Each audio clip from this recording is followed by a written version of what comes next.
উফ, তোরা এসে গেছিস?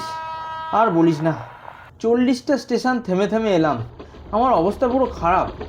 আর ভাই বলিস না, আমার তো 10 কিলোমিটার আসতে 10 ঘন্টা টাইম লাগলো। এই তোরা একটু ক্লাস মেনটেন কর, আমি কিন্তু ভিআইপি ট্রেন, তোমরা এখনো পুরনো যুগেই পড়ে রয়েছো। আমাকে দেখো, stylist, super speedy. Speedy? Office টাইমে আমার উপর ভিড় দেখেছিস? লোকজন আমার দরজায় ঝুলে ঝুলে হাওয়া খায়, আর আমার ঘাড়ে এত মাল চাপায় মনে হয় আমি কোনো ট্রেন নয়, যেন কোনো গোডাউন। আমার যাত্রীরা উঠেই বলে খাবার কখন পাওয়া যাবে। আমি হলাম সেলিব্রিটি ট্রেন, আমার যাত্রীরা ট্রেনে চড়ার আগেই আমার সাথে সেলফি নেয়।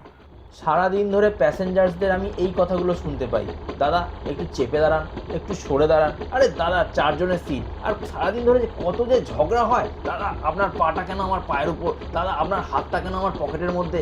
উফ, আরে লোকেরা আমাকে দেখেই বলে যে এ আবার এসছে, আবার 20 মিনিট দেরি করাবে লেভেল ক্রসিংয়ে। আমার জন্য সব লাইন ক্লিয়ার থাকে, আমার জন্য তোমাদের সবাইকে দাঁড় করিয়ে দেওয়া হয়।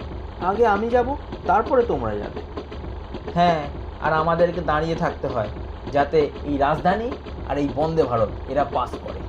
তোরা যতই স্পিড দেখাস, দেশের কয়লা, সিমেন্ট, তেল, মূল্যবান জিনিসপত্র সব আমিই কিন্তু নিয়ে যাই। আমি না থাকলে ভিআইপিরা কোন ট্রেনে যেত? আমি হলাম প্রিমিয়াম ট্রেন। আরে আমি না থাকলে ব্লগাররা রিল বানাবে কি করে? আর আমি না থাকলে নিত্যযাত্রীদের অফিসে গিয়ে পৌঁছাতো। বিশেষ ঘোষণা, সিগন্যাল সমস্যার জন্য ট্রেন চলাচল অনির্দিষ্টকালের জন্য বন্ধ রাখা হয়েছে। যাত্রীদের অসুবিধার জন্য আমরা দুঃখিত।